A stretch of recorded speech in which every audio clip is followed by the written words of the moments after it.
Hello everyone, आप सभी का स्वागत है आपके अपने यूट्यूब चैनल तरीका XYZ में। तो दोस्तों, जैसा कि आप सभी को पता ही है कि आपका जो RAC की क्लासेज है वो आपकी क्या है, कंटिन्यू चल रही है। RAC की क्लासेज आपकी कंटिन्यू चलाई जा रही हैं और आपका आज लेक्चर नंबर आपका 6 होने वाला है। आज लेक्चर नंबर आपका, इसमें हम आपका 6वां लेक्चर आज कराने जा रहे हैं और 6वें लेक्चर में आपका चैप्टर नंबर जो है आज 4 स्टार्ट हो जाएगा।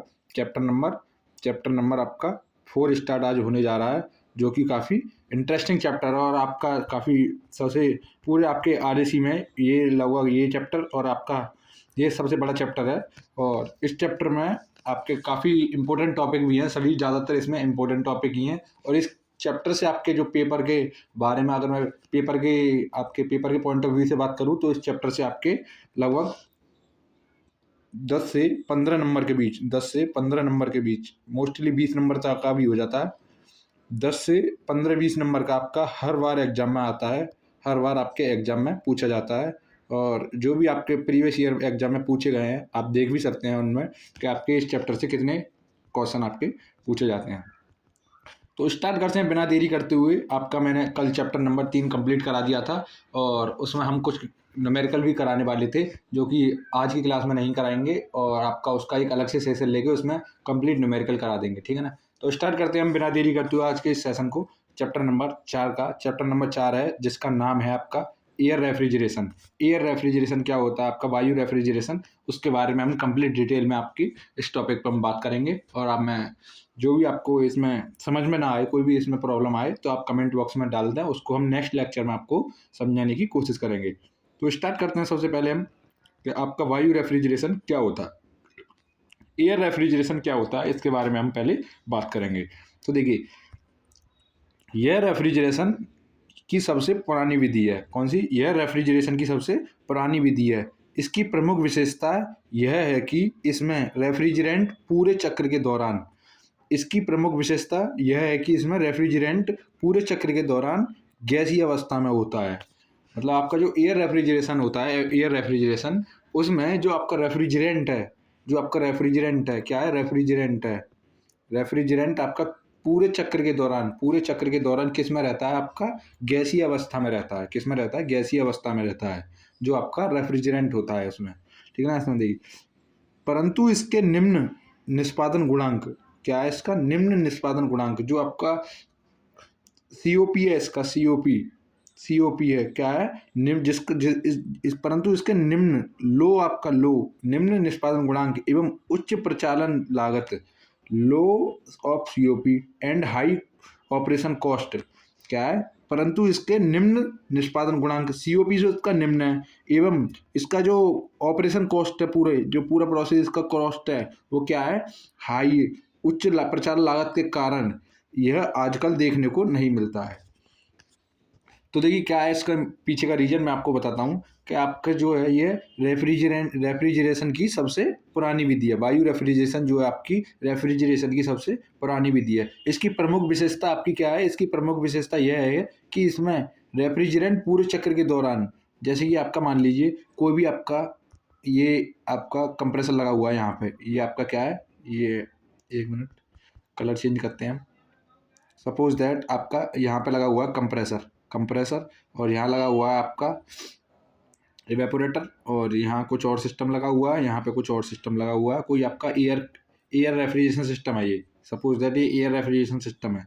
इसमें क्या है, अब इसके कहने का मतलब, एयर रेफ्रिजरेशन सिस्टम में जो आपकी साइकिल चलेगी, तो वो साइकिल आपकी एयर से चलेगी, इस टाइप से, कुछ इस टाइप से रहेगी और आपकी कुछ इस टाइप से रहेगी। तो इसमें जो आपका रेफ्रिजरेंट इसमें प्रयोग किया जाएगा, तो क्या रहेगा? पूरे प्रोसेस के दौरान आपका किस अवस्था में रहेगा? पूरे प्रोसेस के दौरान आपका वो किस अवस्था में रहेगा? गैस में ही रहेगा। किस में? गैस अवस्था में रहेगा। गैस में किस अवस्था में रहेगा? गैस अवस्था में रहेगा। पूरे चक्र के दौरान वो किस अवस्था में रहेगा? आपका गैस अवस्था में रहेगा। जैसे कंप्रेसर में गैस जाएगी, क्या होगी? यहाँ पे कंप्रेस्ड हो जाएगी। कंप्रेस्ड होने के बाद फिर वो आपकी एवेपोरेटर में जाएगी, वहाँ पे भी आप क्या किस फॉर्म में रहेगी? वो गैस फॉर्म में रहेगी। किस फॉर्म में रहेगी? इवेपोरेटर में जाने के बाद वो किस फॉर्म में रहेगी, गैस में रहेगी। फिर इसके बाद आपका इसमें जाएगी एक्सपेंशन में, यहाँ पे भी गैस में रहेगी। फिर इसके बाद आपका इवेपोरेटर में आ जाएगी, जिसमें भी वो गैस में रहेगी। तो पूरे चक्र के दौरान उस रेफ्रिजरेंट की जो फॉर्म होगी, जो अवस्था होगी, वो कौन सी होगी, गैसीय अवस्था होगी। कौन सी, गैस अवस्था में रहेगा वो, गैस अवस्था में आपका वो रेफ्रिजरेंट रहेगा। तो पूरे चक्र के दौरान किस अवस्था में रहता है रेफ्रिजरेंट, वायु रेफ्रिजरेशन में गैस अवस्था में रहता है। किसमें, गैसीय अवस्था में रहता है।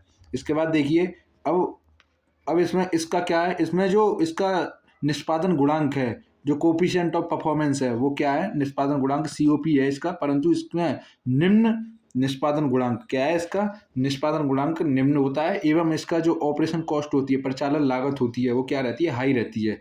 जिसके कारण यह आजकल देखने को नहीं मिलता है। क्यों नहीं मिलता है ये देखने को, क्योंकि इसका जो है COP और इसकी ऑपरेशन कॉस्ट क्या रहती है, हाई रहती है। इसीलिए ये आजकल आपको मार्केट में और यहाँ पे भी यूज होता है, वहाँ पे आपको देखने में बहुत ही कम मिलेगा, देखने को बहुत ही कम मिलेगा। तो ये होता है आपका एयर रेफ्रिजरेशन सिस्टम। ठीक है ना, आपको थोड़ा थोड़ा समझ में आ गया होगा इसमें। अब इसके बाद चलते हैं हम पूरा डिटेल में डिस्कशन करने। तो देखिए, यह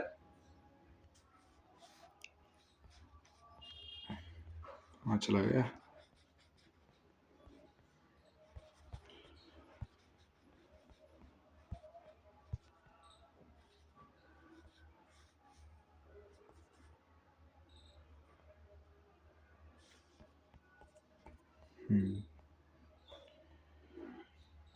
ये रहा। देखिए, हमने कहाँ तक बात कर ली अभी आपसे, हमने अभी बात की थी कि यह देखने को नहीं मिलता है। अब देखिए, जो आपका एयर रेफ्रिजरेशन होता है, एयर रेफ्रिजरेशन जो आपका एयर रेफ्रिजरेशन होता है, वायु रेफ्रिजरेशन, इसके प्रमुख 2 भागों में विभाजित किया गया है। इसको कितने भागों में, इसको 2 भागों में विभाजित किया गया है। कितने भागों में किया गया है, इसको 2 भागों में विभाजित किया गया है। पहला होता है आपका खुला वायु रेफ्रिजरेशन। क्या होता है पहला, ओपन एयर रेफ्रिजरेशन, खुला वायु रेफ्रिजरेशन। दूसरा होता है आपका बंद वायु रेफ्रिजरेशन, बंद वायु रेफ्रिजरेशन। वायु रेफ्रिजरेशन कितने प्रकार के होते हैं, कितने भागों में विभाजित किया गया, वायु रेफ्रिजरेशन को आपके 2 भागों में विभाजित किया गया है, 2 भागों में। पहला होता है आपका खुला वायु रेफ्रिजरेशन और दूसरा होता है आपका बंद वायु रेफ्रिजरेशन। अब खुला वायु रेफ्रिजरेशन क्या होता है और बंद वायु क्या होता है, इसके बारे में हम वो डिटेल करेंगे। तो अब देखिए, खुला वायु रेफ्रिजरेशन कैसा होता है आपका। तो खुला वायु के ऊपर बात करें हम, तो नंबर 1 पे है आपका खुला वायु रेफ्रिजरेशन क्या होता है। तो ओपन एयर रेफ्रिजरेशन के बारे में हम बात करेंगे अब आपसे। ओपन एयर रेफ्रिजरेशन, तो खुला वायु रेफ्रिजरेशन में रेफ्रिजरेंट को बंद परिपथ से न गुजार कर वातावरणीय वायु के संपर्क में लाते हैं। दाब का नियंत्रण लगभग वातावरणीय दाब तक होता है। कैसे, मतलब जो देखिए, इसका कहने का मतलब है, जो आपका खुला वायु रेफ्रिजरेशन सिस्टम होता है, उसमें जो रेफ्रिजरेंट को हम क्या करते हैं, बंद परिपथ में से न गुजार कर क्या करेंगे, उसको वातावरणीय वायु से संपर्क में लाते हैं, वायु के संपर्क में लाते हैं। और दाब को क्या करते हैं, नियंत्रण लगभग वातावरणीय दाब तक होता है। जो दाब का नियंत्रण है वो कहाँ तक रहता है, वातावरणीय दाब तक नियंत्रित उसको रखते हैं। जो आपके खुला वायु रेफ्रिजरेशन है, उसमें आपका नाम से ही पता पड़ रहा है, इसमें खुले का मतलब आपका ओपन हो गया एक तरीके से। जो आपका इसमें रेफ्रिजरेंट डाला जाएगा, रेफ्रिजरेंट इसमें जो जहाँ से गुजारा जाएगा, तो वो क्या होगा, एक बंद परिपथ से नहीं गुजारा जाएगा, वो एक बंद परिपथ से नहीं गुजारा जाएगा।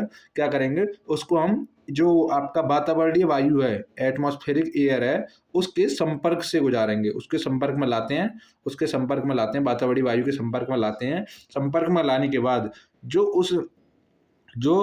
उसका नियंत्रण दाब है, आपका कंट्रोल प्रेशर है, उसका नियंत्रण दाब है, उसका नियंत्रण दाब और आपका वातावरणीय वायु का नियंत्रण दाब के क्या हो जाएगा, दाब तक उसका नियंत्रण दाब रहता है, उसके बराबर उसका नियंत्रण दाब रहता है।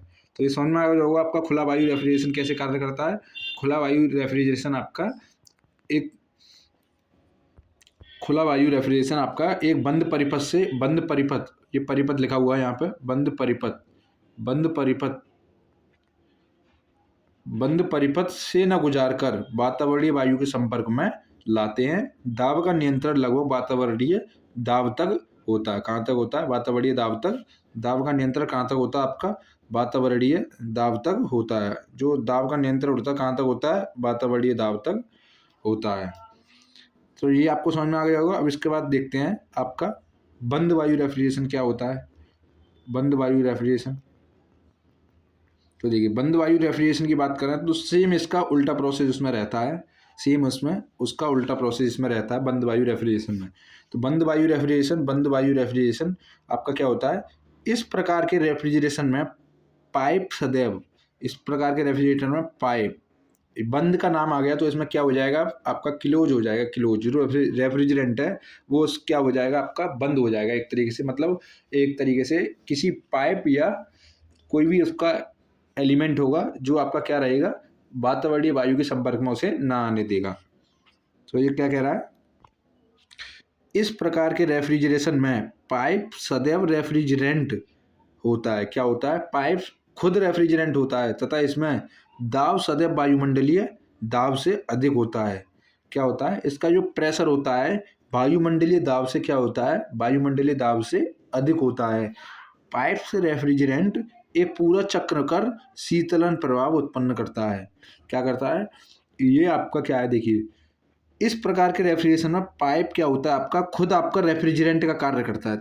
मतलब जो पाइप होता है वो इस तरह के मेटल से बनाया जाता है कि वो किसका कार्य करता है? रेफ्रिजरेंट का कार्य करता है। रेफ्रिजरेंट का कार्य करता है।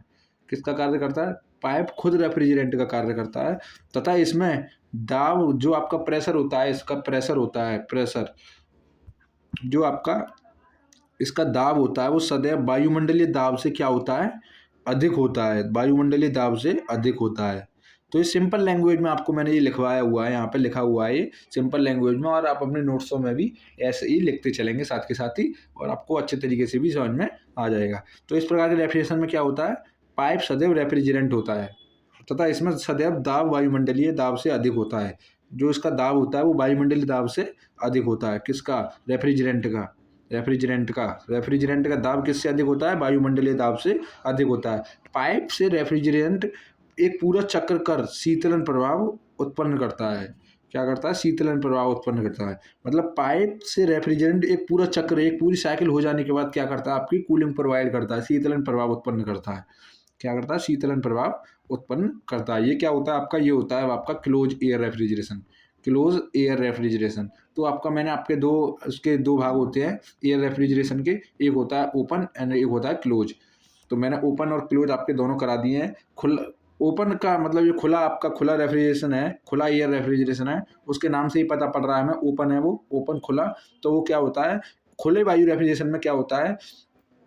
जो रेफ्रिजरेंट होता है उसको बंद परिपथ से नहीं गुजार के उसको वातावरणीय वायु के संपर्क में लाते हैं, वातावरणीय संपर्क के वायु से गुजारते हैं, और दाब, उसका जो दाब है, दाब को नियंत्रण करके जो उसका वायु का दाब है उसके उसे बराबर कर देते हैं। वातावरणीय दाब के बराबर दाब तक उसको नियंत्रित करते हैं। ये तो हो गया आपका ओपन एयर रेफ्रिजरेशन। क्लोज वाले में क्या है? क्लोज वाले में अभी मैंने आपको बताई था कि इस प्रकार के रेफ्रिजरेशन में जो आपका पाइप होता है वो क्या किसका कार्य करता है? वो आपका रेफ्रिजरेंट का कार्य करता है, और तथा इसमें दाब जो होता है वायुमंडलीय दाब से अधिक होता है। इसमें का दाब जो होता है वो वातावरणीय दाब से अधिक होता है, और पाइप से रेफ्रिजरेंट एक पूरे चक्र कर शीतलन प्रभाव उत्पन्न करता है। क्या करता है? शीतलन प्रभाव उत्पन्न करता है। ये होता है आपका क्लोज एयर रेफ्रिजरेशन।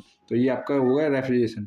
अब इसमें एक मोस्ट इंपॉर्टेंट टॉपिक आपके लिए आ जाता है, आपके एग्जाम के पॉइंट ऑफ व्यू से भी, कि आपका बेल कॉलिमन या उल्टा ब्रेटन या जूल चक्र क्या होता है। बेल कॉलिमन स्टार लगा लेंगे आप, और आप अपने प्रीवियस ईयर का क्वेश्चन भी पेपर उठा के देख लेंगे, जो आपके 2023 में जो पेपर हुआ है, किसका? आरएसी का जो पेपर हुआ है 23-24 वाला, उसमें आप देखेंगे तो उसमें आपका पेपर में आया हुआ है कि बेल कॉलिमन या उल्टा ब्रेटन या जूल चक्र हम किसे कहते हैं। मतलब इसके 3 नाम हैं। एक तो है बेल कॉलिमन, ज़्यादातर मोस्टली आपके एग्जाम में पूछा जाता है बेल कॉलिमन के नाम से। किसके नाम से पूछा जाता है? बेल कॉलिमन। किसके नाम से पूछा जाता है एग्जाम में? ज़्यादातर बेल कॉलिमन के नाम से पूछा जाता है। किसके नाम से? बेल कॉलिमन। फिर इसका दूसरा नाम है उल्टा ब्रेटन, रिवर्स ब्रेटन कहते हैं इसे, रिवर्स ब्रेटन। फिर या उसका तीसरा नाम है जूल चक्र, जूल चक्र। ये तीनों नाम आपके आप देखेंगे आपकी बुक में भी, ये इन्हीं नामों से ये होगा, बेल कॉलिमन, उल्टा ब्रेटन या जूल चक्र। इस टाइप से इसके 3 नाम होते हैं।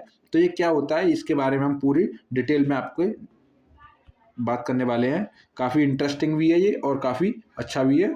तो इसमें आपके एग्जाम में 2 तरीके से पूछता है क्वेश्चन। एक तो कहेगा बेल कॉलेमन किसे कहते हैं, केवल समझाइए समझाइए, एक तो इतना क्वेश्चन आता है। दूसरा आता है आपका बेल कॉलेमन किसे कहते हैं तथा इसकी दक्षता ज्ञात कीजिए। इस टाइप से दो टाइप में क्वेश्चन आपका आता है। अगर आपसे बात करें वो दक्षता कैसे निकालनी है, तो दक्षता के आपका एक का पूरा ड्राइव करना पड़ेगा आपको। इसका डेरिवेशन है, काफ़ी लेंथी डेरिवेशन है आपका, लगभग दो मोस्टली 2-2.5 पेज में आपका वो डेरिवेशन आएगा। तो वो डेरिवेशन आपके एग्जाम में कम पूछा जाता है, ज़्यादा डेरिवेशन नहीं पूछा जाता है। आपके एग्जाम में केवल आपसे ये पूछेगा बेल कॉलेमन किसे कहते हैं समझाइए, बस इतना कह देगा आपसे, आपको वो करना होगा। तो हम बात करेंगे बेल कॉलेमन क्या होता है, बात करेंगे आपसे बेल कॉलेमन क्या होता है। तो बेल कॉलेमन आपका क्या है, ये कार्नोट का एक परिवर्तन रूप है, चेंजिंग रूप है। जो आपकी कार्नोट साइकिल है, जो रिवर्स कार्नोट साइकिल है, उसका क्या है, परिवर्तन रूप है। तो बात करते हैं हम कार्नोट इसकी बेल कॉलेमन की। तो देखिए, यह उल्टे कार्नोट चक्र का परिवर्तीय या बढ़ा हुआ रूप है। किसका, यह उल्टे कार्नोट रिवर्स कार्नोट चक्र का परिवर्तीय मतलब चेंजिंग या बढ़ा हुआ रूप है। बेल कॉलेमन रेफ्रिजरेटर का विकास, जो बेल कॉलेमन रेफ्रिजरेटर का विकास हुआ था, वो बेल कॉलेमन तथा लाइट फुट, ये लाइट फुट लिखा हुआ है यहाँ पे, लाइट फुट क्या, बेल कॉलेमन या लाइट फुट, ये लाइट फुट लिखा हुआ है FWT, क्या लिख लेंगे आप, FWT लिख लेंगे, ये F लिखा हुआ है F। बेल कॉलेमन, ये लाइट लिखा हुआ है यहाँ पे LIGHT, लाइट LIGHT। तो इसका विकास जो किसने किया था, वो किया था आपका बेल कॉलेमन तथा लाइट फुट द्वारा किया गया तथा इसका उपयोग कहाँ करते हैं, जहाज़ों में किया जाता है एवं इसमें प्रशीतक के रूप में वायु का प्रयोग करते हैं। तो देखिए, यह क्या है, बेल कॉलेमन आपका एक उल्टे कार्नोट चक्र में परिवर्तनीय या बढ़ा हुआ रूप है। और बेल कॉलेमन रेफ्रिजरेटर का विकास जो है किसने किया था, वो वैज्ञानिक थे आपके बेल कॉलेमन तथा लाइट फुट नाम के, बेल कॉलेमन और लाइट फुट नाम के 2 वैज्ञानिक थे जिन्होंने इसका विकास किया। और इसका उपयोग हम कहाँ करते हैं, इसका उपयोग जहाज़ों में करते हैं, जहाज़ों में और किया जाता है। एवं इसमें प्रशीतक के रूप में, जो इसमें रेफ्रिजरेंट होता है आपका, रेफ्रिजरेंट के रूप में, प्रशीतक के रूप में किसका प्रयोग करते हैं हम, इसमें वायु का प्रयोग करते हैं। प्रशीतक के रूप में किसका प्रयोग करते हैं हम, प्रशीतक के रूप में हम किसका प्रयोग करते हैं, वायु का प्रयोग करते हैं। तो ये होती है आपकी एक शॉर्ट, मतलब एक छोटी सी समरी है आपकी बेल कॉलेमन की। आपको इसको अपने नोट्स में लिखना है। पहले स्टार्टिंग होगी आपकी बेल कॉलेमन की, वो यहीं से होती है कि आपको ये पता रहना चाहिए कि बेल कॉलेमन का जो आविष्कार किसने किया था, और बेल कॉलेमन का प्रयोग कहाँ करते हैं, और बेल कॉलेमन का जो रेफ्रिजरेंट होता है वो क्या होता है। तो बेल कॉलेमन एक टाइप से मैं शॉर्ट में आपको बता दूं कि बेल कॉलेमन एक उल्टे कार्नोट चक्र का क्या है, परिवर्तनीय रूप है, चेंजिंग फॉर्म है। जो बेल कॉलेमन के रेफ्रिजरेटर है का जो विकास हुआ है, जो उसका डेवलपमेंट हुआ है, वो बेल कॉलेमन तथा लाइट फुट द्वारा किया गया है। किसके द्वारा किया गया है, बेल कॉलेमन तथा लाइट फुट द्वारा किया गया है। किसके द्वारा, बेल कॉलेमन तथा लाइट फुट द्वारा किया गया है। तथा इसका उपयोग कहाँ करते हैं हम, पानी के जहाज़ों में करते हैं, जहाज़ों में। और इसके बाद इसमें प्रशीतक के रूप में जो रेफ्रिजरेंट लगाया जाता है, इसमें रेफ्रिजरेंट होता है, इसमें जो आपका प्रशीतक होता है, इसके रूप में किसका प्रयोग करते हैं हम, इसके रूप में हम वायु का प्रयोग करते हैं। किसका प्रयोग करते हैं, वायु का प्रयोग करते हैं। तो ये होता है आपका एक शॉर्ट में आपका बेल कॉलेमन किस में प्रयोग करते हैं और कहाँ इसका प्रयोग होता है और किसने इसका आविष्कार किया है और ये क्या है, ठीक है ना। इसके बाद अब आ जाता है इसके प्रमुख अवयव कौन कौन से होते हैं। बेल कॉलेमन के प्रमुख अवयव कौन कौन से होते हैं। सिंपल से आपको पता ही है, ये एक तरीके से रेफ्रिजरेटर होता है। तो रेफ्रिजरेटर में मोस्टली आपका पता ही है आपको कौन कौन से पार्ट्स लगे रहते हैं, तो वही वाले पार्ट्स इसमें भी रहते हैं, लेकिन इसमें कुछ पार्ट्स चेंज कर दिए जाते हैं। तो इसके प्रमुख अवयव कौन कौन से हैं, इसके प्रमुख अवयव की बात करूं मैं तो नंबर 1 पे आता है आपका संपीड़क। क्या आता है, संपीड़क, जो कंप्रेसर लगा रहता है आपका। नंबर 2 पे रहता है आपका कूलर। क्या लगा रहता है, कूलर। नंबर 3 पर रहता है आपका प्रसारक जिसे हम कहते हैं एक्सपेंशन डिवाइस, प्रसारक लगा रहता है। नंबर 4 पे लगा रहता है आपका रेफ्रिजरेटर। तो ये क्या होता है, रेफ्रिजरेटर आपका नंबर 4 पे लगा रहता है। तो ये 4 आपके अवयव इसमें, इसके 4 प्रमुख अवयव हैं ये चारों के नाम आपको पता भी होंगे। पहला आपका संपीड़क होता है, दूसरा कूलर होता है, तीसरा आपका प्रसारक होता है और चौथा आपका रेफ्रिजरेटर होता है। इसमें प्रमुख अवयव कौन-कौन से हैं? आपका संपीड़क, कूलर, प्रसारक और रेफ्रिजरेटर, ये चारों अवयव इसमें लगे रहते हैं। आप इन्हें लिख लेंगे। इसके बाद देखिए इसमें एक डायग्राम है जो मैं आपको अब बताने जा रहा हूँ। डायग्राम काफ़ी इंटरेस्टिंग है इसका, जो इसमें ये लगा हुआ है। देखिए इस डायग्राम में देखिए सबसे पहले कंप्रेसर लगा हुआ है यहाँ पे। ये कंप्रेसर है आपका, क्या है ये? कंप्रेसर ये लगा हुआ है। कंप्रेसर से एयर जाती है, कंप्रेस्ड एयर किस में जाती है? कूलर में जाती है, कूलर में जाती है। जो कंप्रेसर से निकलेगी एयर, उसका जो टेम्परेचर रहता है वो क्या रहता है? हाई रहता है। हाई टेम्परेचर उसका क्या रहता है? हाई रहता है। तो उस हाई टेम्परेचर को कूलर द्वारा क्या किया जाता है? लो किया जाता है। कूलर द्वारा उस हाई टेम्परेचर को क्या किया जाता है? लो किया जाता है। फिर इसके बाद ये कूलर से एयर निकल के किस में जाती है? एक्सपेंडर में जाती है। एक्सपेंडर से निकलने के बाद फिर यहाँ से आपकी एयर किस में आ जाती है? रेफ्रिजरेटर में आ जाती है। रेफ्रिजरेटर क्या कर देता है? यहाँ पे आके कूलिंग प्रोवाइड कर देता है। क्या कर देता है? कूलिंग प्रोवाइड कर देता है। तो इस पूरे प्रोसेस के दौरान इसमें जो कंप्रेसर से निकला हुआ पदार्थ है वो क्या रहा है आपका? जो रेफ्रिजरेंट है वो क्या रहा है? वो आपका रहा है एयर। क्या रहा है? एयर। पूरे प्रोसेस में आपका क्या रहा है? एयर रही है। तो क्या रही है? पूरे प्रोसेस के दौरान आपकी इसमें एयर रही है। यही मैंने आपको बताया था कि आपका जो ऊपर मैंने अभी आपको बेल्को एलिमेंट के बारे में बताया था, वही पूरा प्रोसेस इसमें अप्लाई हो रहा है। तो ये डायग्राम आप बना लेंगे। डायग्राम बनाने के बाद अब इसमें देखिए इसके बाद अब इसका एक पीवी और टीएच डायग्राम है। बेल्को एलिमेंट का पीवी और टीएच डायग्राम। तो पीवी टीएच डायग्राम कैसे बनेंगे इसके बारे में मैं आपको बताने जा रहा हूँ। तो देखिए इसमें क्या करेंगे, पहला आपका है प्रेशर वॉल्यूम डायग्राम, और इसमें है टीएच डायग्राम, तापमान एंड टीएच डायग्राम है। ये पीवी डायग्राम है और ये टीएच डायग्राम है। अब देखिए इसमें क्या करेंगे आप, सबसे पहले आप दो लाइन खींचेंगे यूं करके। ये वाली लाइन, दो लाइन खींचेंगे, इस टाइप से बना लेंगे। इस टाइप से बनाने के बाद आप क्या करेंगे, इसको पूरा ऐसे क्लोज कर लेंगे और इधर की साइड का भी आप ऐसे ही बना लेंगे इस टाइप से करके।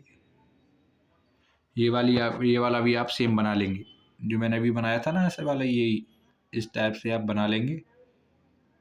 ठीक है ना, ये आपका बन जाएगा। अब देखिए इसमें प्रोसेस कहाँ से शुरू होगा। आप नंबर 1 डालेंगे यहाँ पे, नंबर 1 जो यहाँ पे लगा हुआ है, नंबर 1 जो यहाँ पे लिखा हुआ है, यहाँ पर आप नंबर 1 डालेंगे, नंबरिंग कर देंगे, नंबर 2, नंबर 3 और नंबर 4। ऐसे ही इस वाले में भी नंबरिंग कर देंगे, नंबर 1, नंबर 2, नंबर 3 और नंबर 4। ये नंबरिंग करने के बाद अब आपका देखिए प्रोसेस 1 से 2 शुरू होगा। प्रोसेस 1 से 2 शुरू होगा। अब प्रोसेस 1 से 2 आपका कौन कौन सा है? प्रोसेस 1 से 2 देखेंगे तो आइसेंट्रोपिक कंप्रेशन हो रहा है आपका। क्या हो रहा है? कंप्रेशन। नॉर्मली मैं आपको सबसे सिंपल बताऊंगा। पहले यहाँ पर क्या होता है, यहाँ पर होगा आपका 1 से 2 में आपका क्या होगा? कंप्रेशन होगा। कंप्रेशन होगा। कंप्रेशन में क्या होता है? कंप्रेशन में आपका जब कंप्रेशन होगा तो क्या बढ़ेगा? कंप्रेशन होगा तो उसका प्रेशर बढ़ेगा। तो इसमें क्या हो रहा है? उसका दाब बढ़ रहा है। क्या? दाब आपका बढ़ जाएगा इधर। जब आप पीवी डायग्राम देखेंगे तो उसमें आपका ये प्रेशर है, क्या हो जाएगा? प्रोसेस 1 से 2 में, प्रक्रम 1 से 2 में आपका क्या हो जाएगा? दाब बढ़ जाएगा। जब आप कोई भी आपका जो पदार्थ है, जब वो कंप्रेशन में जाता है तो क्या बढ़ जाता है? उसका दाब बढ़ जाता है। उसका दाब बढ़ जाएगा और ताप दोनों बढ़ जाते हैं। शुरू से एंड तक बात आपकी इसमें पूरे आरएसी में किसकी रहेगी? दाब और ताप की ही रहेगी कंप्रेशन में। तो ठीक है ना, तो क्या रहेगा? दाब बढ़ जाएगा। जब दाब बढ़ेगा तो उसमें टेम्परेचर भी बढ़ेगा। तो इस वाले ग्राफ में देखेंगे आप, टेम्परेचर भी बढ़ रहा है। जब प्रोसेस 1 से 2 हो रहा है तो टेम्परेचर भी क्या हो रहा है? आपका बढ़ रहा है। तो ये पहले नॉर्मली बात मैं आपको समझाऊंगा, इसके बाद ही इसके टॉपिक से रिलेटेड बात करेंगे। इसमें क्या हो रहा है? आपका प्रेशर बढ़ा है तो उसमें टेम्परेचर आपका इधर बढ़ गया है। तो ये आपको नॉर्मल बात समझ में आ गई होगी कि आपका प्रोसेस 1 से 2 में कंप्रेसर लगा हुआ है। कंप्रेसर से आप क्या होता है, जो आपका प्रेशर है और टेम्परेचर है दोनों क्या हो जाएंगे? बढ़ जाएंगे। अब प्रोसेस 1 से 2 में आपका जो प्रोसेस 1 से 2 में ये प्रोसेस होगा आपका इसमें बेल्को एलिमेंट में, तो वो होता है आपका आइसेंट्रोपिक कंप्रेसर, आइसेंट्रोपिक संपीड़न प्रक्रम, जिसे हम कहते हैं आइसेंट्रोपिक संपीड़न प्रक्रम। अब इस प्रक्रम में आपका क्या होगा? ये वाला प्रक्रम पहला होता है। पहला प्रक्रम होने के बाद फिर आपका लगा रहता है उसमें कूलर। क्या लगा रहता है? कूलर लगा रहता है। कूलर लगा रहता है बेल्को एलिमेंट में। अब यहाँ पे क्या होता है? हीट रिजेक्ट होती है, मतलब हीट रिजेक्ट की जाती है, हीट रिजेक्ट होती है, क्यू आउट की जाती है। तो हीट रिजेक्ट हो रही है इसमें। हीट रिजेक्ट होने के साथ साथ आपका क्या होता है, यहाँ पे हीट रिजेक्ट जब कूलर में जाती है, नॉर्मली बताऊं तो मैं आपका, जब कंप्रेसर से निकल के जो आपका मटेरियल है, जब कंप्रेसर से निकल के जो आपका मटेरियल है कूलर में जाएगा। मैं एक डायग्राम यहाँ पे बनाता हूँ एक उसका छोटा सा। जैसे यहाँ पे आपका कंप्रेसर लगा हुआ है कोई, ये कंप्रेसर है, कंप्रेसर से आने के बाद ये कूलर लगा हुआ है कोई, और यहाँ पे आपका एक एक्सपेंडर लगा हुआ है, और यहाँ पे आपका क्या लगा है, एक रेफ्रिजरेशन लगा हुआ है, रेफ्रिजरेटर लगा हुआ है। ये पूरा प्रोसेस बना हुआ है आपका, इसमें से इसमें, फिर इसमें से इसमें, फिर इसमें से इसमें, और इसमें से इसमें। तो इस टाइप से आपका ये चित्र थोड़ा ऐसा ही बन गया है डायग्राम, कोई बात नहीं, आप समझ लेंगे। ये रेफ्रिजरेटर लगा हुआ है, ये कंप्रेसर है आपका, ये कूलर लगा हुआ है, कूलर लिख देता हूँ मैं यहाँ पर, कूलर लगा हुआ है, और ये आपका एक्सपेंसर लगा हुआ है। तो देखिए, जब कंप्रेसर से जब कंप्रेसर से कोई भी इस मटेरियल इसमें जा रहा है कूलर में, तो उसका टेम्परेचर और प्रेशर क्या रहता है, दोनों हाई रहता है। कूलर में आने के बाद क्या करेगा कूलर उसको टेम्परेचर को क्या कर देगा, लो कर देगा। टेम्परेचर लो होगा तो उसका क्या हो जाएगा, हीट जो है, हीट क्या हो जाएगी, रिजेक्ट हो जाएगी, ऊष्मा क्या हो जाएगी उसकी, रिजेक्ट हो जाएगी, मतलब ठंडा हो जाएगा एक तरीके से।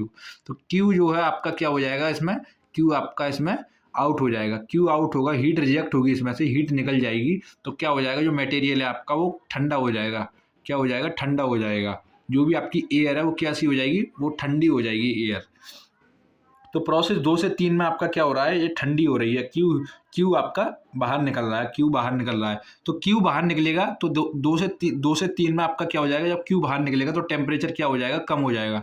तो इसमें देखिए आपका टेम्परेचर क्या हो रहा है, कम हो रहा है। 2 से 3 में क्या हो जाएगा, टेम्परेचर कम हो जाएगा। तो 2 से 3 में क्या हो रहा है, आपका टेम्परेचर इसमें कम हो रहा है।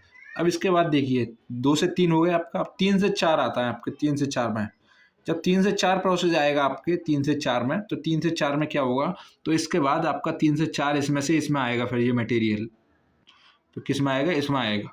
इसमें आने के बाद क्या होगा, जब मटेरियल आपका इसमें आएगा तो इसमें एक प्रोसेस होगा आइसेंट्रोपिक एक्सपेंडर। आइसेंट्रोपिक एक्सपेंडर होगा आपका, क्या होगा, आइसेंट्रोपिक एक्सपेंशन होगा। आइसेंट्रोपिक जब एक्सपेंशन होगा तो एक्सपेंशन का कार्य क्या होता है, आप सभी को पता ही है। एक्सपेंशन का कार्य क्या होता है, जो एक्सपेंशन डिवाइस लगी रहती है, जो भी एक्सपेंशन डिवाइस होती है उसका कार्य क्या होता है। तो देखिए, जो भी आपकी एक्सपेंशन डिवाइस होती है,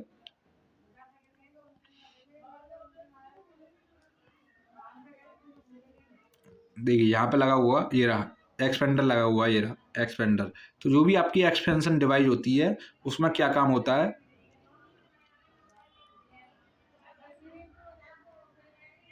जो भी आपकी डिवाइस लगी है, एक्सपेंशन डिवाइस लगी हुई है यहाँ पे, तो इस 3 से 4 वाली प्रोसेस में आपका क्या होता है, प्रेशर एक्सपेंशन डिवाइस में जाके क्या हो जाता है, कम हो जाता है। प्रेशर आपका कम हो जाता है और वॉल्यूम आपका बढ़ने लगता है। जो दाब, जो उसका आयतन है क्या हो जाता है, बढ़ने लग जाता है। एक्सपेंड का मतलब क्या है, देखिए एक्सपेंशन का मतलब क्या है, एक्सपेंड करना, क्या करना, बढ़ाना। एक्सपेंड करना मतलब एक तरीके से उसे बढ़ाना। तो क्या करता है, एक्सपेंशन डिवाइस जो आपकी लगी हुई है वो क्या करती है, दाब को कम करती है। 3 से 4 वाली प्रोसेस में क्या करती है, दाब को, जो आपका दाब है उसको क्या करती है, कम करती है। जब दाब कम होगा तो आपका क्या, वॉल्यूम उसमें बढ़ जाता है, वॉल्यूम इसका बढ़ जाता है। 3 से 4 वाली प्रोसेस का क्या हो जाता है, वॉल्यूम इसका बढ़ जाता है, वॉल्यूम बढ़ जाएगा। फिर इसमें क्या होता है, जब दाब, इसमें ये वाला टेम्परेचर और ये वाला टेम्परेचर 3 से 4 वाला क्या रहता है, समान रहता है। मतलब एक तरीके से जो कांस्टेंट रहता है ये इसका, जब इसके ये टेम्परेचर क्या होता है इसमें और लो हो जाएगा। 3 से 4 वाले में ठंडा होगा कोई भी मटेरियल तो ठंडा इतना हो गया, फिर इसके बाद क्या होगा, इसमें फिर और कम होगा, ठंडा होता हुआ आएगा वो। जब एक्सपेंड होगी कोई भी चीज़ है आपके पास, कोई भी एक मटेरियल है, आप क्या करेंगे, उसको आप क्या करेंगे, आपने ठंडा किया, पहले ठंडा करा, अब जितना उसको टाइम लगता रहेगा वो और ठंडा होता रहेगा। इस टाइप से ही तो होगा, कोई रखा रहेगा, जितने टाइम तक वो रखा रहेगा तो कोई मटेरियल हीट है तो क्या होता जाएगा, आपका ठंडा होता रहेगा। तो इस टाइप से इसका टेम्परेचर आपका 3 से 4 प्रोसेस में और कम हो जाता है।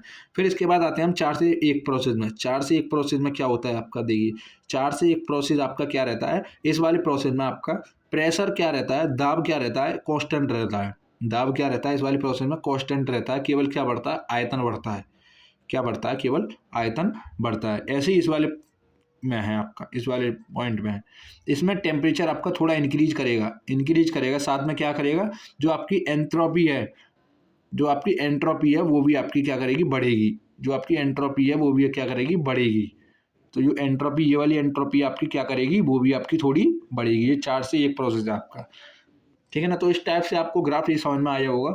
ग्राफ समझने के बाद अब आपके थोड़े इसमें की पॉइंट्स हैं, कुछ आपके पॉइंट्स हैं, उसको मैं बता देता हूँ।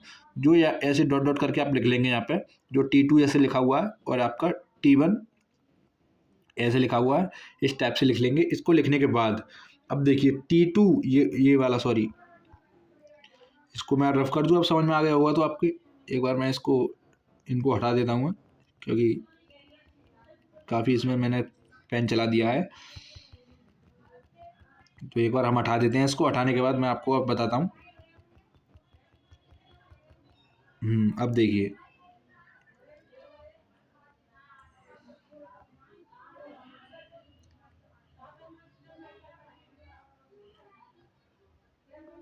देखिए, जो आपका P2 है और P3 है, क्या है, दोनों बराबर हो जाएंगे। P2 बराबर P3, इस टाइप से आप लिख लेंगे।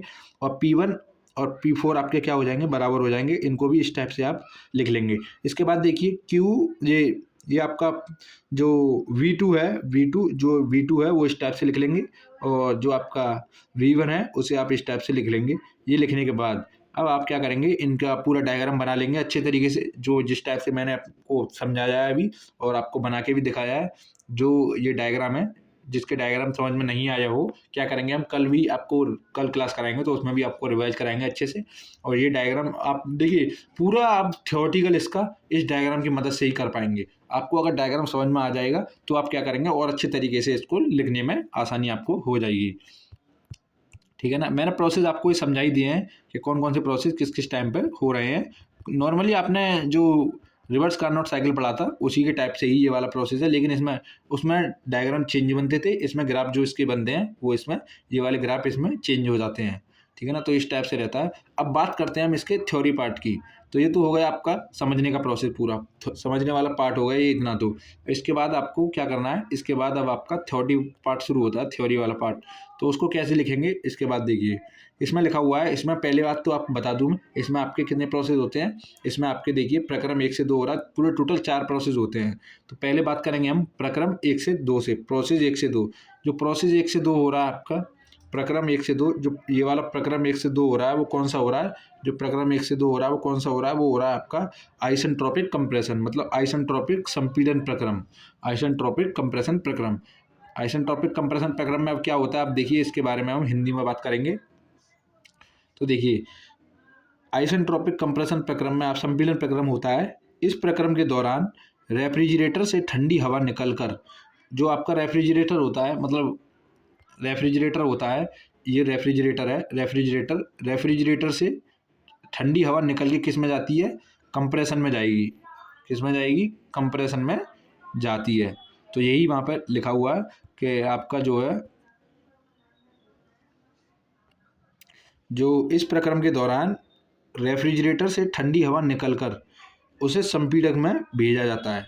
जो रेफ्रिजरेटर से ठंडी हवा निकलती है उसे किस में भेजेंगे हम, संपीड़क में भेजा जाता है, जहां वायु का संपीड़ित स्थिर आइसेंट्रोपिक होता है, जहां वायु का संपीड़ित स्थिर आइसेंट्रोपिक होता है। इस प्रक्रम के दौरान दाब एवं ताप दोनों बढ़ते हैं। क्या, इस प्रक्रम के दौरान जब वायु संपीड़ित की जाती है तो उसका क्या होता है, दाब एवं ताप क्या होते हैं, दोनों बढ़ते हैं।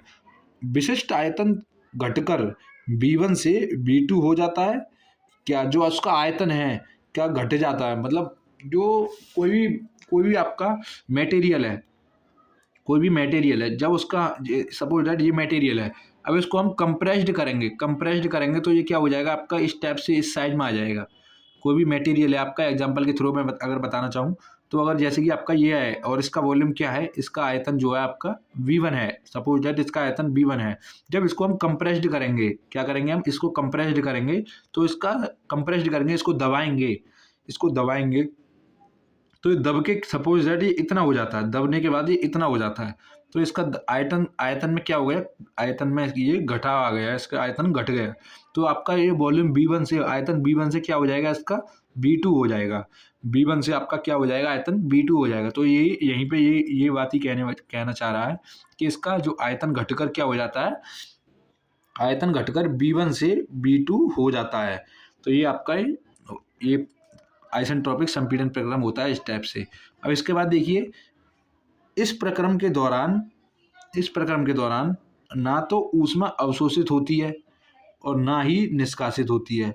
तो यहाँ पर dq जो रहता है आपका, जो आपकी हीट रहती है वो क्या रहती है, 0 रहती है।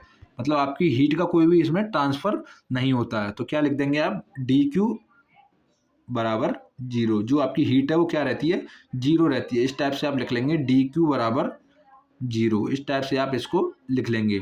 अब देखिए, मतलब आपके कंप्रेशन में जो रेफ्रिजरेटर है, आपका जो रेफ्रिजरेटर है, अब मैं आपको एक डायग्राम की मदद से समझाने की कोशिश करूंगा इस वाले पार्ट्स को। वैसे तो आपको समझ में आ गया होगा।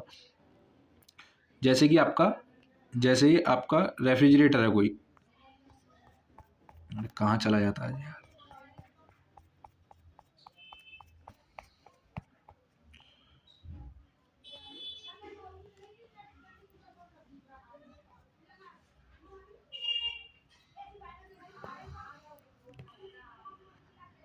देखिए, तो आइसेंट्रोपिक संपीड़न प्रक्रम पे ही तो चल रहे थे हम। तो देखिए, इस प्रक्रम के दौरान देखिए, जो आपका रेफ्रिजरेटर है कोई भी, ये आपका रेफ्रिजरेटर लगा हुआ है और यहाँ पे लगा हुआ है आपका कंप्रेशन, ये कंप्रेसर लगा हुआ है, और ये आपका कूलर लगा हुआ है ऊपर, कूलर ये कूलर लगा हुआ है आपका, और यहाँ पे आपका लगा हुआ है एक्सपेंडर। ठीक है ना। तो जब आपका मटेरियल, जो आपका रेफ्रिजरेंट है, रेफ्रिजरेंट आपका, ये आपका क्या लगा हुआ है, रेफ्रिजरेटर लगा हुआ है, ये क्या लगा हुआ है, रेफ्रिजरेटर लगा हुआ है, ये रेफ्रिजरेटर लगा हुआ है ये कोई। और ये आपका क्या है, कंप्रेसर लगा हुआ है, सी लिख देता हूँ मैं। और ये आपका कूलर लगा हुआ है, कूलर, और ये आपका एक्सपेंसर लगा हुआ है, एक्सपेंडर। तो देखिए, जब आपका रेफ्रिजरेशन से आपका पूरा जो मटेरियल है जो इसमें जाता है, जो आपका प्रशीतक है, जो रेफ्रिजरेंट है, वो अब कंप्रेसर में जाता है। तो कंप्रेसर में जाने के बाद, तो कंप्रेसर में जाएगा तो पहले तो रेफ्रिजरेटर से निकलेगा तो क्या रहेगा, ठंडा रहेगा। कूलर में जाने, इसमें कंप्रेसर में जाने के बाद जब कंप्रेशन में उसको भेजेंगे तो उसका कंप्रेशन क्या करेगा, उसको कंप्रेस्ड करेगा, दबाएगा। उसको दबाने पे क्या हो जाएगा, उसका तापमान, पहला तो तापमान टेम्परेचर, और दूसरा आपका प्रेशर, दोनों क्या हो जाएंगे, बढ़ जाएंगे। ये दोनों क्या हो जाएंगे, तापमान और दाब बढ़ जाएगा उसका कंप्रेशन में जाने के बाद। अब इतना प्रोसेस, कंप्रेशन में जो क्रियाएं हुई हैं, कंप्रेशन में जो क्रियाएं हो रही हैं, उसमें से आपकी जो ऊष्मा है ना तो अवशोषित हुई है और ना ही आपकी निष्कासित हुई है।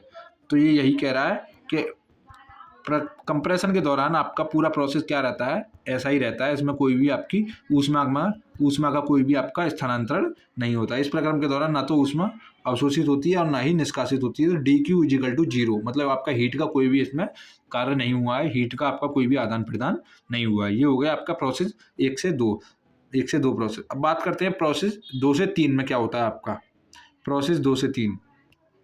तो प्रक्रम 2 से 3 में देखेंगे हम, स्थिर दाब शीतलन प्रक्रम होता है। कौन सा, प्रक्रम 2 से 3 आपका स्थिर दाब शीतलन प्रक्रम, कांस्टेंट प्रेशर कूलिंग प्रोसेस क्या होता है, कांस्टेंट प्रेशर कूलिंग प्रोसेस होता है आपका। तो कैसे कार्य करता है आप देखिए, संपीड़न से गर्म वायु कूलर में भेजी जाती है।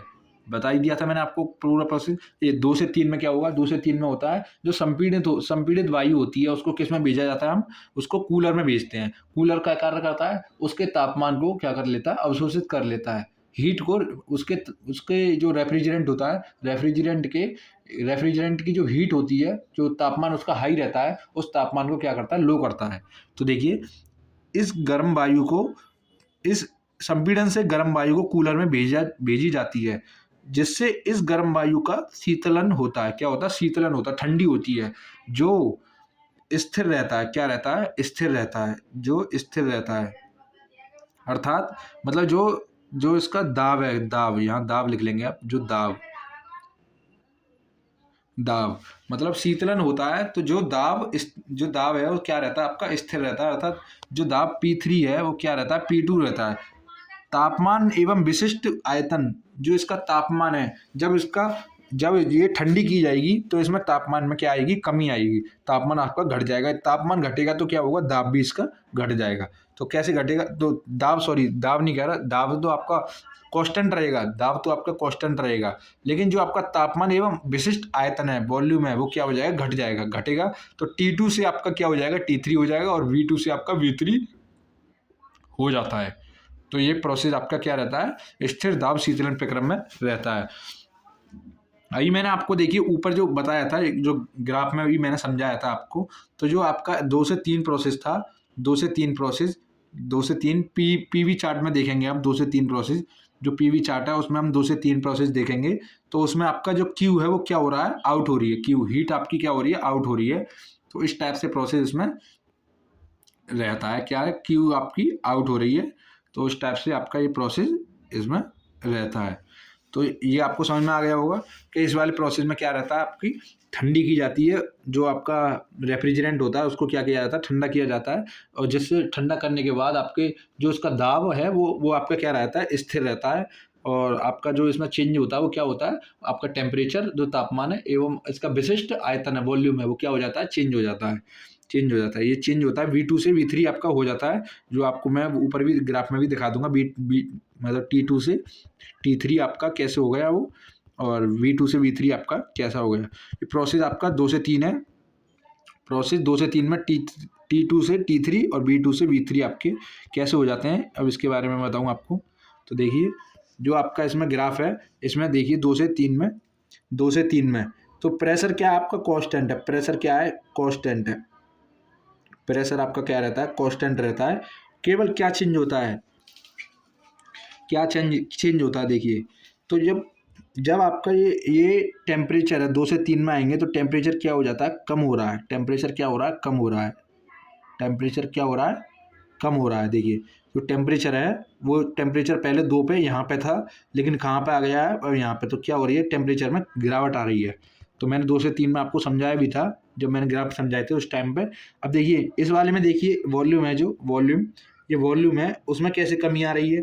तो वॉल्यूम देखिए यहाँ से कहाँ जा रहा है, पीछे जा रहा है, तो पीछे जा रहा है। तो पहले वॉल्यूम था आपका V2 था, लेकिन ये क्या हो रहा है, कम हो रहा है, कम होने पे ये कहाँ आ रहा है, यहाँ पे आ रहा है, तो V2 से आपका V3 हो जाता है। तो इस टाइप से वॉल्यूम भी आपका क्या हो रहा है, कम हो रहा है, ठीक है ना। इस टाइप से आपके ये वॉल्यूम में भी चेंज आ रहा है। तो प्रोसेस ये आपका 2 से 3 वाला था। अब इसमें एक रहता है,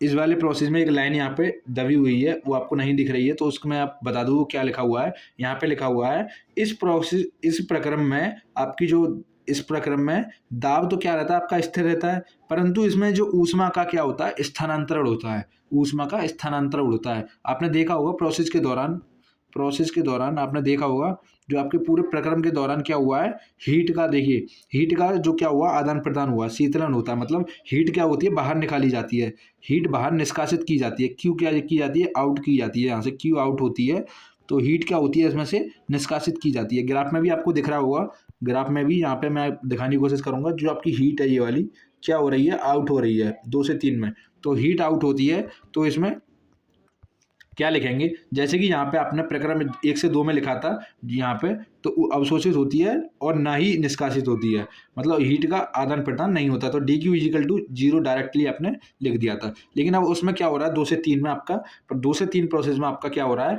हीट का आदान प्रदान हो रहा है, मतलब हीट क्या हो रही है, हीट आपकी निष्कासित की जा रही है। तो जब हीट का आदान प्रदान होता है तो इसमें एक फॉर्मूला आता है आपका, मतलब हीट चेंजिंग का एक फॉर्मूला होता है, Q बराबर mCp/dt, मतलब Q बराबर क्या हो जाएगा, Q बराबर mCp/dt। तो dt फॉर्म होती है, आप डिफरेंशियल फॉर्म है आपकी ये, मतलब आपका ये क्या है, इन दोनों का अंतर है, अंतर है किसका, तापमान का अंतर है। dt आपका क्या है, तापांतर है, तापांतर।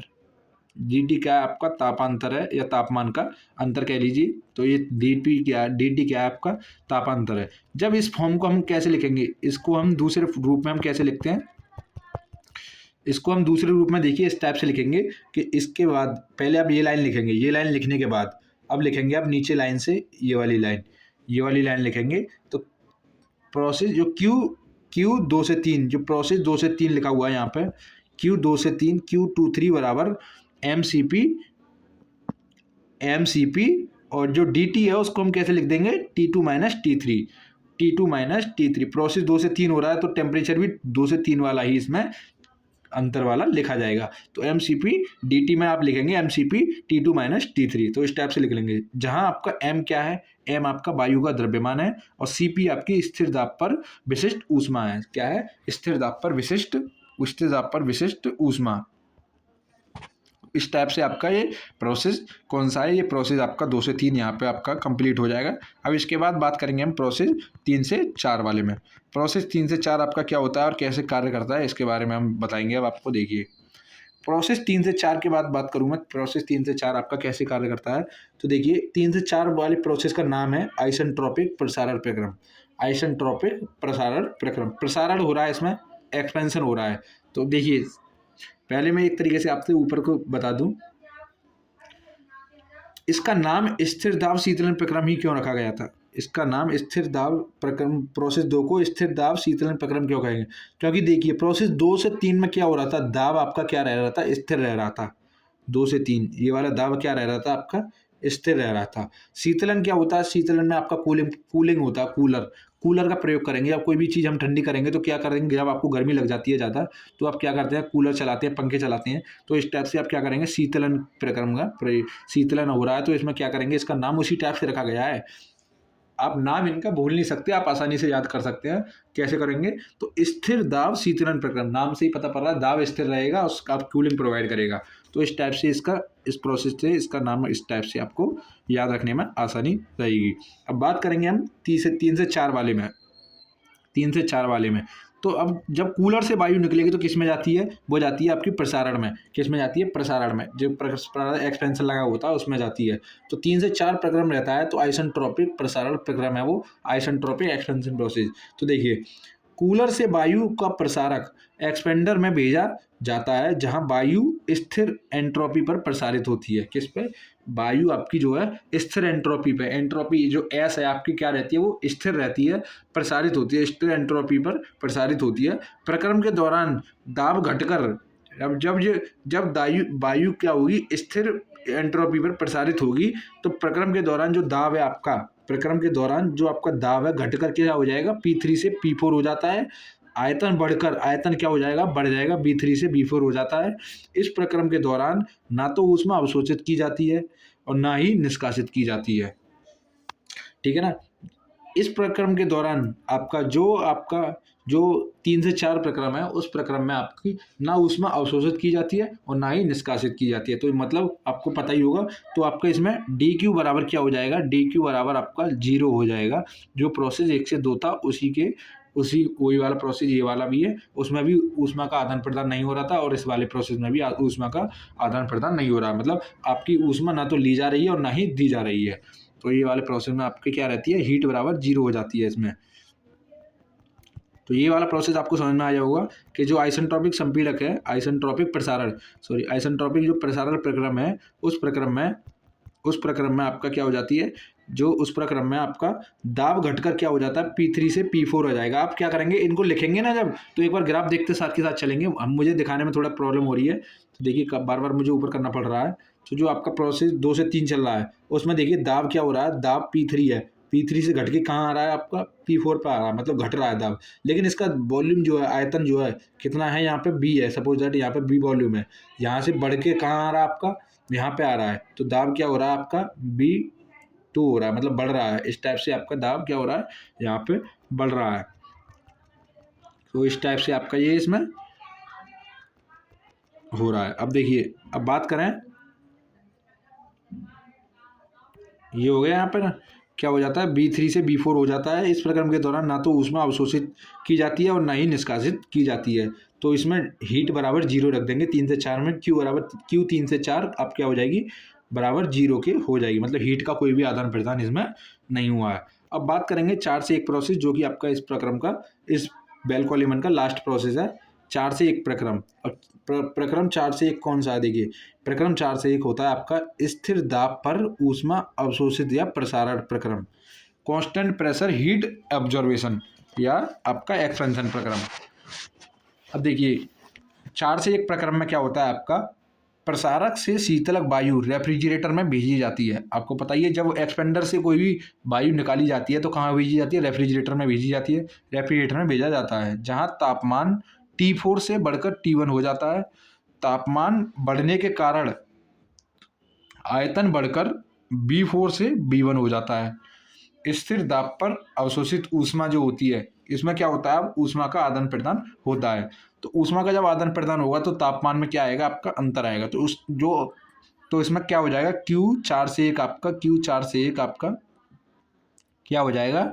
mCp dt, मतलब T1 माइनस के T4 आपका इसमें हो जाएगा। तो ये आपका क्या हो जाता है? ऊष्मा का इसमें आदान प्रदान हो जाता है। तो इसके बाद आप इस टाइप से इसमें लिख लेंगे। तो समझ में आ गया होगा 4 से 1 प्रोसेस में क्या हो रहा है आपका। तो जो आपका प्रसारण होता है, एक्सपेंडर होता है, उसमें से निकलने के बाद आपका जो रेफ्रिजरेंट है वो किस में भेजा जाता है? रेफ्रिजरेटर में भेजेंगे तो उसका तापमान क्या हो जाता है? तापमान T4 से बढ़कर T1 हो जाता है। तापमान मतलब बढ़कर T1 हो जाता है। तापमान बढ़ने के कारण आयतन बढ़कर उसका B4 से B1 हो जाता है। स्थिर दाब पर क्या होता है? ऊष्मा अवशोषित होती है, मतलब उसमें क्या होता है? ऊष्मा को अवशोषित किया जाता है। जब उसमें ऊष्मा अवशोषित की जाएगी, ऊष्मा Q उसको क्या करेगी? एब्जॉर्ब करेगी। तो क्या हो जाएगा? उसमें ऊष्मा का आदान प्रदान हो जाएगा। ऊष्मा अवशोषित या निष्कासित होगी। तो जब ऊष्मा अवशोषित की जाएगी तो Q बराबर एक हीट बराबर फॉर्मूला मैंने आपको प्रोसेस 2 से 3 में कराया था, वही फॉर्मूला यहाँ पे अप्लाई हो जाता है। Q4 से 1 यहाँ पे आप लिखेंगे Q4 से 1 प्रोसेस कौन सा है? 4 से 1, इसीलिए 4 से 1 इसमें लिखेंगे, हमें पता रहे कौन सा प्रोसेस में है ये। Q4 से 1 बराबर क्या हो जाएगा? mCp dt। dt को हम शॉर्ट फॉर्म में, मतलब dt आपका क्या है? डिफरेंशियल फॉर्म है। dt आपका क्या है? समाकलन रूप में है। तो असल में dt करने के बाद मतलब एक अंतर है, तो अंतर को हम ऐसे करेंगे तो T1 माइनस के T4 इस टाइप में हम क्या करेंगे? इसको लिख लेते हैं, ठीक है ना। तो ये आपको अब समझ में अच्छे से आ गया हो। तो इस टाइप से आपका जो पेपर में आपके एग्जाम में पूछा जाता है कि जैसे कि आप क्या करेंगे, आपसे पूछा जाएगा कि बेल कॉलिमन को समझाइए। तो बेल कॉलिमन समझाने की बात आएगी तब आप क्या करेंगे? तब आप पूरा ये डिटेल में इतना लिख के आएंगे जो मैंने अभी आपको कराया है। यहाँ से स्टार्ट करेंगे आप। आपके एग्जाम में अगर पूछा जाए कि बेल कॉलिमन किसे कहते हैं, इसको समझाइए, तो ये यहाँ से शुरू करेंगे आप बेल कॉलिमन से, और यहाँ से लिखते हुए आप कहाँ तक आएंगे? ये करते हुए आप इसके पार्ट्स वगैरह, इसका ये वाला डायग्राम जरूर बना के आएंगे। ये वाला डायग्राम देखिए, मेन एग्जाम में आपके नंबर जो मिलेंगे वो डायग्राम के ऊपर ही दिए जाते हैं। और ये आपके दोनों आपको आरेख अच्छे तरीके से समझाई दिए हैं मैंने, आपको समझाई दिए हैं। तो आपको बना के आने पड़ेंगे। दोनों के भी बहुत ईजी हैं और ये मैंने आपको समझा के ही बताए थे। फिर इसके बाद शुरू होते हैं प्रोसेस। तो प्रोसेस 1 से 2 नंबर लिखेंगे आप। प्रोसेस 1 से 2 का नाम लिखेंगे। फिर 1 से 2 का नाम क्या है? नाम लिखने के बाद उसमें आप क्या प्रोसेस हो रहे हैं वो प्रोसेस आप लिख के आएंगे। लास्ट में आपकी ये फार्मूला भी लिख के आएंगे कि DQ बराबर 0 आपका रहेगा इसमें। फिर इसके बाद बात करेंगे हम प्रक्रम 2 से 3 में। 2 से 3 प्रक्रम लिखेंगे, उसके नीचे 2 से 3 प्रक्रम का नाम क्या है ये लिखेंगे। ये लिखने के बाद आप क्या करेंगे? इस प्रक्रम में हो क्या क्या रहा है वो आप इस फॉर्म में लिख देंगे। लिखने के बाद फिर आप क्या करेंगे? ये वाला फार्मूला इसमें लिख के आ जाएंगे। ये फार्मूला लिखने के बाद आपको पता ही होगा M किसे कहते हैं, CP किसे कहते हैं, तो mCp लिख देंगे आप। ये लिखने के बाद, ये सब लिखने के बाद अब प्रक्रम 3 से 4 डालेंगे आप उसमें। प्रक्रम 3 से 4 तो ये मतलब क्वेश्चन आपका थोड़ा लेंथी रहेगा, क्योंकि न्यूमेरिकल मतलब इसमें जो थ्योरी पोर्शन थोड़ा ज़्यादा है, और वैसे नॉर्मली थ्योरी आपकी समझने में आसानी हुई होगी। ये वाला लिखने के बाद 3 से 4 लिखने के बाद फिर इसमें 4 से 1 लिखेंगे आप। 4 से 1 लिखने के बाद इसका ये वाला फार्मूला भी लिख देंगे। ये सब करने के बाद यहाँ पे आपका ये 5 नंबर का क्वेश्चन तैयार हो जाएगा, जिसमें एग्जामिनर आपको, अगर आप इस टाइप से मैंने बताया उस टाइप से लिख के आते हैं तो 5 में से आपके 4 या 3 नंबर आपको जरूर देगा। 3 नंबर से तो ऊपर ही देगा, मतलब तो आपको 4 नंबर से लगभग देगा। तो इस टाइप से ये कंप्लीट हो जाएगा आपका बेल कॉलिमन। अब इसका आता है न्यूमेरिकल पोर्शन मतलब आपका ये सॉल्व करने के लिए आता है एक, तो वो थोड़ा लेंथी है। अब देखिए, इसमें हीट रिजेक्टेड हो रही थी ना प्रोसेस 1 से 2 में। प्रोसेस 2 से 3 में क्या हो रही थी? हीट रिजेक्ट हो रही थी। तो हीट रिजेक्टेड का फॉर्मूला आपने ये लिख ही दिया होगा। और हीट अब जो 4 से 1 है उसमें क्या हो रही है? अवशोषित ऊष्मा। तो ऊष्मा अवशोषित होती है, तो Q4 का इसका ये फॉर्मूला लिख देंगे। इस टाइप से आप लिख देंगे इसमें, ठीक है ना। तो ये तो होगा आपका थ्योरेटिकल पार्ट में अगर आपका बेल कॉल में पूछा गया तो आप इतना लिख के इसमें कर देंगे। अब इसके बाद आ जाता है इसका सॉल्व करने का, तो उस वाला वो वाला पोर्शन इसका थोड़ा ज़्यादा लेंथी है, आपका लेक्चर भी काफ़ी बड़ा हो गया है, तो इसमें उसे आज हम नहीं कराएंगे। आज के लेक्चर को यहीं पर कंप्लीट कराते हैं और आपका जो अगला टॉपिक है उसमें हम कवर कराएंगे उसको, जो सॉल्व करने वाला प्रोसेस है। तो मिलते हैं फिर नेक्स्ट लेक्चर में। और आप ज़्यादा से ज़्यादा वीडियो को शेयर करें, और जो नए आए हैं चैनल को लाइक करें, चैनल को सब्सक्राइब करें एंड वीडियो को लाइक करें, ज़्यादा से ज़्यादा अपने कॉलेज हॉस्टल ग्रुप में भी इसको शेयर करें। तो मिलते हैं हम नेक्स्ट लेक्चर में, तब तक के लिए आप ऐसे ही बने रहें। Thank you.